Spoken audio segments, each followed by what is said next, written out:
All right. So for the first one of these videos, I just want to talk about some of kind of the basic structure of reality and stuff. At a very fundamental level, basically we are all light waves. We're all kind of like information waves, basically passing through the universe, reflecting through it, bouncing, and forming shapes and structures within it. And it's kind of like a fractal. I mean, it started out basically with one of these types of structures that was basically bouncing and refracting and moving around, kind of like a single observer, who then basically spawned further observers, further light waves, further reflections, basically through the act of observing what was going on within it. In a very real sense, it's also kind of like it is a dream. Basically, all dreams and this reality are effectively the same. The only difference, though, is that this one is a more permanent version of such a thing. It's been around a lot longer, it's had a lot more stability, but basically it is just like all the dreams that you have when you go to sleep. It's just the level of time and effort and observation that has gone on inside of that dream.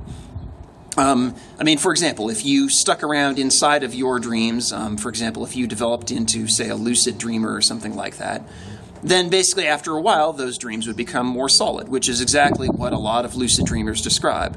That when they go into those dreams and they kind of re-find the dream that they had before and spent time in it, then the dreams basically become a more solid version of that dream. Clocks gain numbers. TV screens and pictures on your wall actually gain images inside of them. Places that were kind of discontinuous and jumping back and forth, events that, maybe didn't make sense before or were kind of scattered, like, oh wow, we were doing this thing and then suddenly we jumped to there.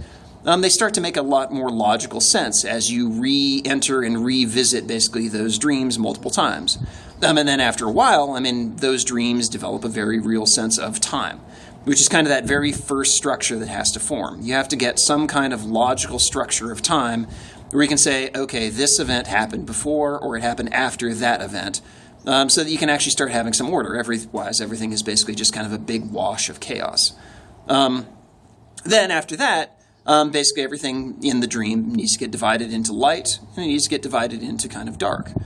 Basically, there is kind of the light of you basically welling outward into the dream, kind of putting all of your thoughts and your ideas and your creations into the dream, which then basically kind of get evoked and appear as stuff within it. But at the same point, there's a very strong unconscious portion of yourself, which is kind of that wild, swirling aspect of chaos, and that is what creates a lot of kind of the textural detail, the undertone of the dream, the stuff that you're not actively kind of concentrating on and creating and making and doing. But it's all that kind of background stuff where if you step back and go, oh, wait, I'm in a dream, and look at it, though, then you're like, well, why does it have a pattern? Why does it have a structure? And it's because, there is basically that kind of secondary chaotic portion of yourself, which in a dream is going out there and basically making all of that stuff. It's creating all that environment that basically you live in.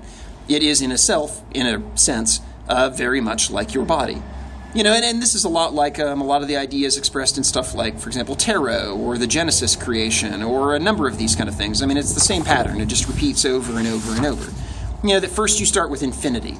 You start with this idea of all possible potential and yet the lack of all of those kind of things. It could be whatever you want. The dream could be whatever you want. But nothing right now. And then, it wells outward. First it's kind of like a womb. That idea basically goes into the basically emptiness, and then things basically kind of boil upward and outward of that. And so you get that first card, the magician. Then you basically get, I think, the priestess. Then you get, not the sun. Basically, it's a very strong solar, the third card. And then eventually, you get existence. You get number 4. You get basically something that actually has the sense of being a real thing in a real world, kind of perceiving stuff around it and actually, existing. And then from there, basically, everything kind of goes onward. But it, again, always has an echo of those original patterns. Everything is always basically an echo of these original patterns that kind of cascades and cascades and cascades, and works itself down through time and history. But, this is why this idea of people always say history repeats, because it literally does. It is literally basically a repetition of all these basic concepts that have just kind of been echoing and echoing and echoing through history, throughout all of time. I mean, you can look at it in terms of like basic biological life. If you take it from a very materialistic sense, it all starts out with digestion. It's all a big poop joke at some level. Basically, it is take stuff in, digest it, work on it, and then poop it out. And then after that, it's sex. It's this division into two things which are different, which are kind of polar, actually, and they almost have to be because of the fact that they are two of the only things in existence. And then from there, you get all the diversity of life. But it's kind of like poop and sex. And then usually it's, at some fundamental level, it's a dream. It should be happy. I mean, it should be something that you enjoy. The things you take in, you should enjoy taking them in. The sex that you have, you should enjoy. I mean, and then all the rest of the stuff that goes on in life after that should also be enjoyable. I mean, that's kind of the whole point. And the problem is, though, is that our life, our existence has kind of fallen into this state where it's actually like it's a feedback cycle of negativity. I mean, because you are intrinsically tied to me, and I am tied to all of you. And the problem is my happiness or lack thereof then basically echoes outward into the rest of the world and makes all the rest of you unhappy. And similarly, all of your unhappiness basically is a feedback that basically comes back and makes me unhappy. It's really annoying, I mean, at some level. And it's really cool at some level, too. I mean, all this stuff, it's good and it's bad at the same time.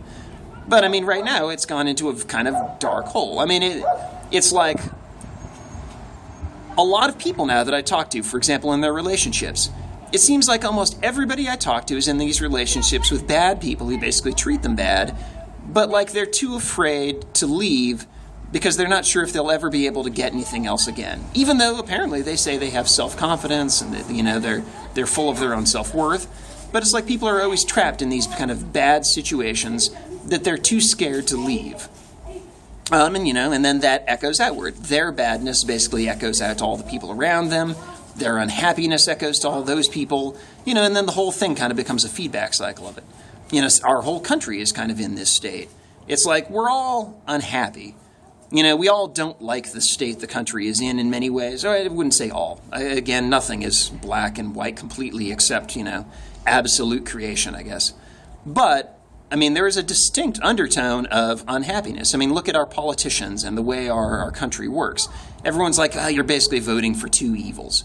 It's the lesser of the two evils. But you're never actually voting for good. You're always just kind of voting for darkness. It's just, it's slightly less dark. And it's like, what kind of situation is that? I mean, what kind of a situation is it where we are all basically back and forth propagating it to each other? Anyways, I'm falling out of my relatively short videos idea here. But again, at some fundamental level, the takeaway is A, this is all basically a dream. It's just a dream that's been going on for a really long time. And B, we should all be happy. And C, that happiness and that state that we are in is all very much tied to each other. If people are unhappy around you, then you will be unhappy. If you are happy, then oftentimes that will emanate out to the people around you and they will be happy. You kind of carry it with you. Anyhow, all for that.